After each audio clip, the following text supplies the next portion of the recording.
Multiprojet RS fait la vente et l'installation de portes et fenêtres depuis plus de 15 ans. Reconnu pour la qualité du travail bien fait, ce sont plus de 10 professionnels à votre service qui vous aident à réaliser vos projets. Vaste salle de montre au 228 chemin des Poiriers, Montmagny. Multiprojet RS 248 80 87 ou multiprojetrs.com. C'est maintenant le temps de vous présenter notre chronique immobilière en compagnie de Jacques Cossette, agent et courtier Remax pour notre région. Bonjour, M. Cossette. Bonjour, M. Montmagny. M. Cossette, comment ça va, l'immobilier? Parce qu'on a l'impression des fois que c'est difficile de vendre notre maison. Comment se comporte le marché actuellement? Bien, écoutez, le marché immobilier, vous savez que c'est un secteur qui subit des hauts et des bas, c'est cyclique. Il y a des années où l'immobilier va très bien et il y a des années où ça baisse, ça monte, c'est cyclique. Maintenant, dépendamment des cycles, on peut expliquer pourquoi telle période c'est bon, puis telle période c'est moins bon. Il y a des raisons qui font que une période va être meilleure que l'autre. Comme depuis 10 ans, je vous parle des dernières 10 années, on a eu une période très, très, très effervescente. Les prix des maisons augmentaient beaucoup, la demande augmentait beaucoup et on a constaté que, justement, le prix des maisons était en fonction de l'offre et de la demande. On est toujours soumis à cette loi-là dans une économie de marché. Et puis, on a constaté depuis 10 ans que le prix des maisons augmentait et la demande des maisons augmentait. Maintenant, depuis 1 an ou 2, à cause de différents facteurs, des changements qui ont été apportés par le gouvernement fédéral au niveau de l'accessibilité à la propriété à cause des termes d'hypothèque, eh bien, ça l'a changé beaucoup. Naturellement, le prix des maisons, étant donné qu'ils ont augmenté beaucoup depuis 10 ans, à un moment donné, on plafonne. On est arrivé à un certain seuil de plafonnement, ce qui fait qu'à un moment donné, la demande s'est stabilisée. De plus, il faut aussi souligner que l'endettement des ménages vient jouer considérablement aussi dans la demande de propriété. Si les ménages s'endettent beaucoup pour s'acheter soit des produits et services, et puis qu'il y a moins de place pour s'acheter une propriété, évidemment, ça va influencer beaucoup sur le prix des propriétés, parce que s'il y a moins d'argent pour payer une propriété, c'est sûr et certain que les gens n'iront pas jusqu'à tel montant pour acheter une propriété, donc ils vont chercher des maisons moins chères. Et là, actuellement, M. Cossette, est-ce qu'on est dans une situation où les propriétés sont surévaluées? Non, on ne parle pas de surévaluation. On parle surtout de demande de propriété. Les maisons, telles qu'on les connaît aujourd'hui, si on se fie sur la méthode du coût, évidemment, les maisons neuves, exemple, une maison qui coûte 200 000 à bâtir, on ne peut pas la vendre 150 000, elle a coûté 200 000. Bien entendu, la maison qui a 20 ans, elle va avoir déprécié, mais si on l'a améliorée, si on a apporté si on l'a rénovée, la propriété va garder sa valeur. Encore là, vous allez prendre une maison ici, à Montmagny, puis vous allez prendre cette même propriété-là, puis vous allez l'emmener à Québec, dans une ville où le niveau de revenu est plus élevé, sa valeur marchande va augmenter considérablement, évidemment. Maintenant, il y a un seuil de base à respecter, parce que c'est le coût des maisons. Si une maison coûte 200 000 à bâtir à Montmagny, à Québec, elle ne coûtera pas moins cher à Montmagny. Oui, au niveau du terrain, là, parce que les terrains sont moins chers à Montmagny, mais la maison en tant que telle vaut la même affaire. Fait qu'à un moment donné, on ne peut pas baisser en bas d'un certain seuil. Bien entendu, ça dépend toujours aussi de la disposition du vendeur. Est-ce que le vendeur, c'est quoi sa motivation à vendre sa propriété? S'il est obligé de vendre sa maison, il va probablement vouloir la vendre plus rapidement, moins cher. Mais un peu en bas de l'évaluation. Peut-être pas nécessairement en bas de l'évaluation, mais peut-être un peu en bas de sa vraie valeur marchande. Qu'est-ce que vous entendez par valeur marchande? Est-ce que c'est l'évaluation d'un évaluateur agréé ou... Évidemment, nous, les courtiers, on est capable de faire des évaluations, mais bien entendu, il y a le métier des évaluateurs agréés. C'est leur travail. Et puis, eux peuvent, évidemment, font un travail professionnel là, d'évaluation. C'est important ce que vous venez de dire. Est-ce que c'est vous qui évaluez les maisons? Nous, à partir du moment où on veut vous donner un mandat, est-ce que c'est vous qui allez évaluer? Oui, absolument. Oui, nous, les courtiers, on est quand même habilités à faire, une... C'est très important. Oui, il faut dire qu'on est capable de le faire parce que la valeur marchande d'une propriété va être basée sur les ventes comparables.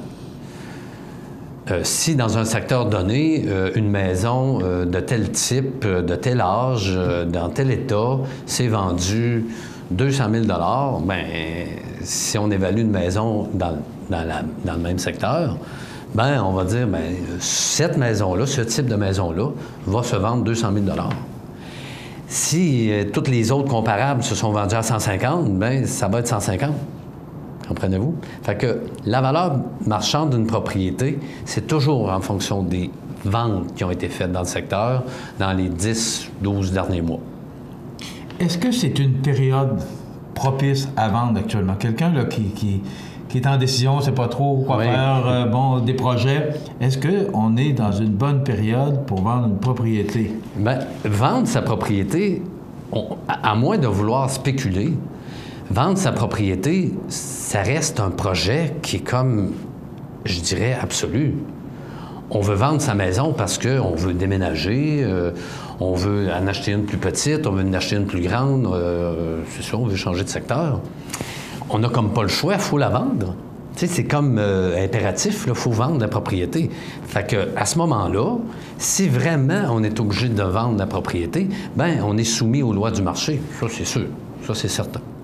Maintenant, si on vend sa propriété pour le fun ou pour spéculer ou pour juste, on va tenter le marché, on peut être déçu.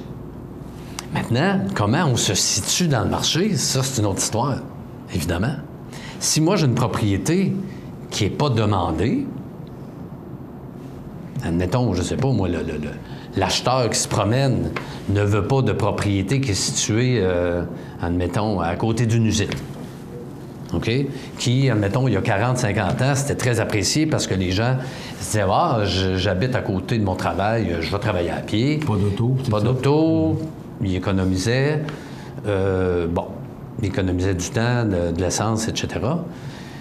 Mais aujourd'hui, si la demande n'est pas ça, bien, le prix de la maison va baisser. Le secteur le prix des maisons dans ce secteur-là va baisser. Fait que, tu sais, c'est vraiment selon la demande de la propriété. Donc, si on est vraiment motivé à vendre notre propriété, bien, on va être soumis aux lois du marché avec tout ce que ça comporte. La demande, qu'est-ce que les gens veulent. Mais si vous voulez, demain matin, vendre votre propriété juste pour spéculer, bien, vous allez être encore soumis toujours aux lois du marché. Mais là, vous allez peut-être être déçu. Vous allez, oui, sûrement être déçu si vous demandez un prix trop élevé, évidemment. OK. Est-ce que les taux d'intérêt ont à voir, parce que les taux d'intérêt sont quand même bas actuellement, est-ce que les taux d'intérêt ont à voir dans la fluctuation des ventes? Ça peut être plus fort, ça peut être plus faible? Évidemment, moi j'ai connu des taux d'intérêt à 14, même jusqu'à 20 d'intérêt. Vous vous souvenez sûrement de ça, oui. M. Montminy? Les années 80. Les années 80. Peut-on les oublier? Oui, non, on ne peut pas oublier ça jamais. Mais c'est sûr qu'à l'époque, les taux étaient très élevés, mais il reste que le prix des maisons était très bas. On pouvait s'acheter une maison à 40 000 $.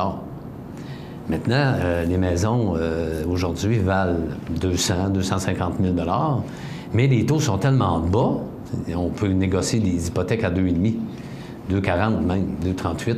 J'ai vu des gens même me dire « Ah, j'ai eu 2,25 sur 25 ans. Fait que... Mais par contre, le prix des maisons est beaucoup plus élevé. Ça se contrebalance. Bien entendu, il y a le gouvernement fédéral là, qui qui a ramené à 25 ans le terme. Oui. On ne peut plus emprunter une maison sur 30 ou 35 ans, c'est 25 ans. Moi, en tout cas, personnellement, je suggérerais au gouvernement de remettre ça à 35 ans parce que, bon, on vit de plus en plus vieux, puis on va rester dans nos maisons encore plus longtemps. Pourquoi pas prendre plus de temps? Il y a des hypothèques qui sont négociées en Europe, des hypothèques de 100 ans qui sont transférables. Est-ce que ça pourrait revenir? Moi, je pense qu'avec un nouveau gouvernement, tel qu'on connaît aujourd'hui, probablement que ça va être rétabli. Et ça va probablement aider aussi que ça va faire redémarrer le marché parce qu'on a perdu un fort pourcentage de premiers acheteurs quand ils ont justement ramené de 35 à 25 ans les hypothèques. C'est quand même 10 ans de moins, donc ça veut dire que ça raccourcit et ça monte les paiements. Oui, exactement. Les paiements sont plus élevés. Mais à partir du moment où ça sera rétabli à 35 ans, probablement que ça va peut-être stimuler le marché davantage. J'aurais tellement de questions à lui poser, mais il va être là tous les 15 jours, donc on va pouvoir lui poser toutes les questions qu'on veut. Alors, Jacques Cossette, courtier Remax à Montmagny. À Montmagny. Merci. Oui, bien entendu. Et le numéro pour de vous Montmagny, 418-931-9309 et à mon agence, 418-653-5353. Merci beaucoup, Jacques Cossette. Merci. Et on vous invite, il va être là dans 15 jours, donc à surveiller cette nouvelle chronique sur nos ondes. Moi, je trouve ça intéressant parce que la décision de vendre ou d'acheter une propriété, c'est quand même une décision. Écoutez, ça reste une décision majeure. On ne fait pas ça n'importe comment. Chaque personne a sa spécialité. Aujourd'hui, les métiers sont de plus en plus spécialisés. Puis je pense qu'on fournit un travail assez important. Alors, on est là. Merci, Jacques Cossette. Merci. Voilà, Jacques Cossette, courtier Remax. On s'arrête pour quelques instants.